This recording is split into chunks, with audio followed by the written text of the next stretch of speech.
Now, let's talk about the 6 kingdoms. The first kingdom, Urobacteria. This kingdom refers to bacteria, which are found almost everywhere. Most of them are very small and usually 1 to 5 micrometers in length or diameter. Under a microscope, they can only be seen under high power. They are unicellular prokaryotes. They have no true nucleus. The genetic materials is a circular DNA lying free in the cytoplasm. They have no membrane-bound organelles, for example, mitochondria, chloroplasts, etc. They have a cell wall which is made of pegoglycan. Some are enclosed in biocapsule. Some bacteria have a hair-like flagellum for locomotion. They have different shapes, such as rod shape, spherical, or spiral. Some bacteria can cause diseases, for example, cholera and tetanus. Some are producers, for example, cyanobacteria, formerly called blue-green algae. And some play important roles in the cycling of materials in the ecosystem, for example, nitrifying bacteria. It is believed that cyanobacteria were responsible for the presence of oxygen in the atmosphere 2 to 4 billion years ago, and they are still responsible for 20 to 30% of photosynthesis nowadays. Cyanobacteria are a common cause of algal bloom in freshwater ecosystems. The second kingdom is Archaebacteria. Like bacteria, Archaebacteria are unicellular prokaryotes. They are even smaller than bacteria. They were once considered bacteria. However, biochemical analysis show that they are very different from bacteria. They are more closely related to eukaryotes than to bacteria. Most of them have cell walls, but their chemical composition is unique. The lipid that makes up their cell membrane is different from that of other organisms. Many of them live in extreme environments, for example, hot springs, very salty or very acidic places. Some of them live in environments lacking oxygen, for example, swamps and digestive tracts of animals. The lipid molecule that forms the cell membranes of Archaebacteria are different from those found in all other organisms. For example, the side chain of the lipid molecule is made up of isoprene, branched chain, instead of fatty acid, straight chain. The third kingdom is Protista. Organisms in this kingdom are called protists. They are eukaryotes and most are unicellular. They have a true nucleus and other membrane-bounded organelles, for example mitochondria. They live mainly in water or inside other organisms. There are 3 main groups of protists. The first one is protozoans. They are animal-like, for example, moving from place to place. Examples are amoeba and paramecium. The second type is algae. They are plant-like, for example, making their own food by photosynthesis. Examples are Spirogyra and Sargassum. Note that not all algae are green. Spirogyra is a green algae, while Sargassum is a brown algae. Diatoms and dinoflagellates are other common examples of algae. Some algae are giant. For example, kelps are brown algae that can grow as fast as half a meter a day, reaching a length of 80 meters. Some species of kelps, for example, Laminera japonica, are rich in iodine and some other minerals. They are often used in Chinese, Japanese, and Korean cuisine. The third type is slime mold. They are fungus-like. The fourth kingdom is fungi. Most fungi are multicellular. They are made up of thread-like hyphae, which may interweave to form mycelium. Parts of the mycelium may form a specialized mushroom-like structure for reproduction. They have cell walls, but the cell walls are not made of cellulose. They have no chlorophyll and therefore cannot make their own food. They produce spores for reproduction. Most fungi carry out saprophytic nutrition. They feed on dead organisms or non-living organic material. Some fungi carry out parasitic nutrition. Some species can cause disease in humans, such as athlete's foot and ringworm. For example, yeast, bread molds, and mushrooms. The cell walls of fungi are composed mainly of chitin. Glycogen is the storage form of carbohydrates in some fungi, for example, yeasts. Mushrooms are rich in amino acids, vitamins, and minerals. However, some mushrooms are poisonous. They contain toxins which can cause gut infection, liver failure, and even death. So it is not advisable to pick mushrooms in parks to eat. Deathcap, Amanita phyllondes, and green-spored parasol, Corophyum molybdites. The fifth kingdom is Plantae. Plants are autotrophs. They have chlorophyll for photosynthesis. Plant cells have cell walls composed of cellulose. Plants do not move from place to place. Plants are divided into vascular plants and non-vascular plants. Non-vascular plants have no vascular tissues. Most of them are small and grow in shady and damp places.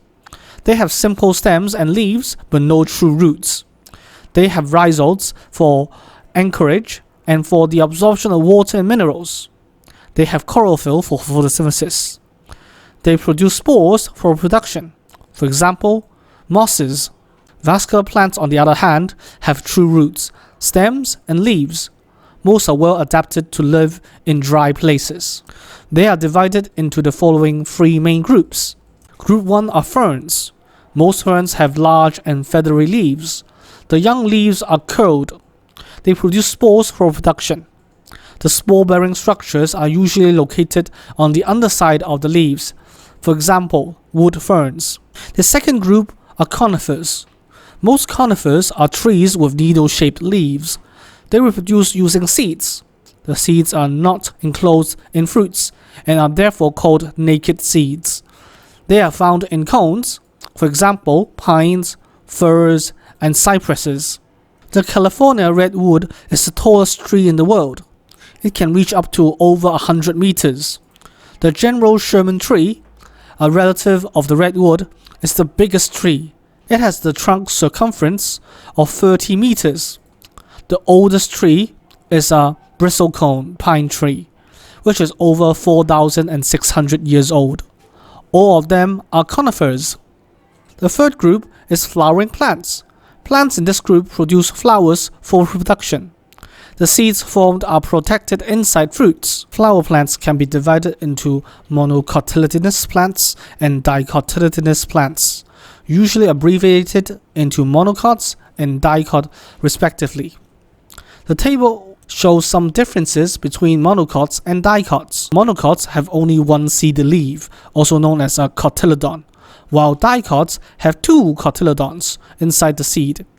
Leaf venation in monocots are parallel, while they are a network on dicots. The number of petals of monocots flowers are usually in multiple of 3, while with dicot flowers they are usually in multiple of 4 or 5. Maize, sugarcane, grasses, lilies, orchids are examples of monocots, while hibiscus, roses, and sunflowers are examples of dicots. Last but not least, the sixth kingdom is Animalia. Animals are hectotrophs. They obtain food from other organisms. Animal cells do not have a cell wall. Most animals can move freely from place to place. Animals are divided into vertebrates and invertebrates. Vertebrates have a backbone, or vertebral column, running along the back, while invertebrates do not. There are over 1.3 million species of animals. Only about 5% of them are vertebrates. The rest are invertebrates. Invertebrates are animals without backbones.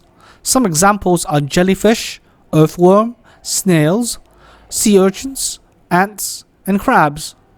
Insects are all invertebrates and are all the most diverse group of animals in the world. They represent about 80% of the world's species. Vertebrates are further divided into 5 groups: fish, amphibian, reptiles, birds, and mammals. The first group is fish. Fish have gills for gas exchange. They have fins for balance and movement. Most have slimy scales covering their bodies. They carry out external fertilization, meaning their eggs are fertilized outside of the body. Most lay eggs in water. They are poikilotherms, meaning their body temperature varies with external temperature. Some examples are sharks, goldfish, and seahorses.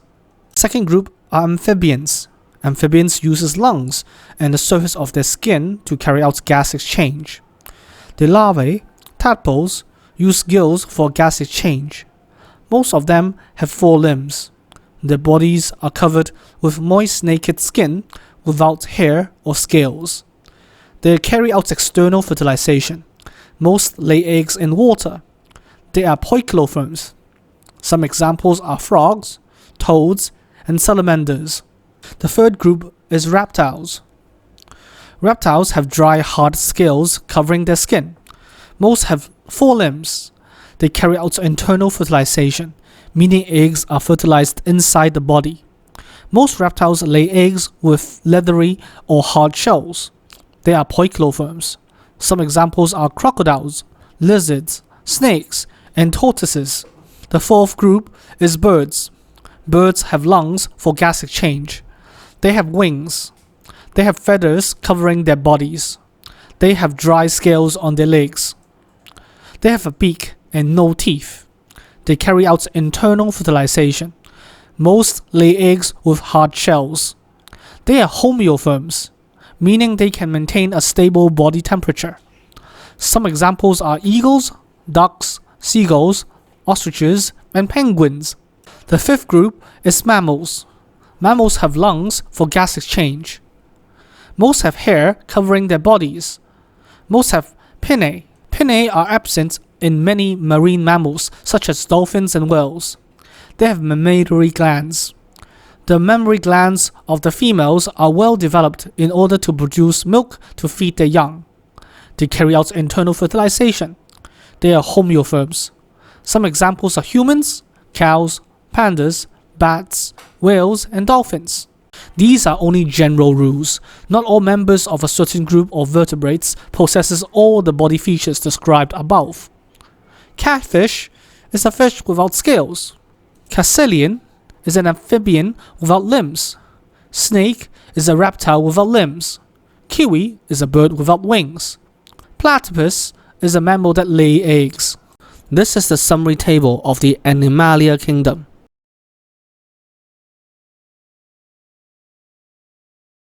This is the end of the video. Thank you for watching. Please give us a like and subscribe to our channel. Click on the tab to watch the next part of the video series.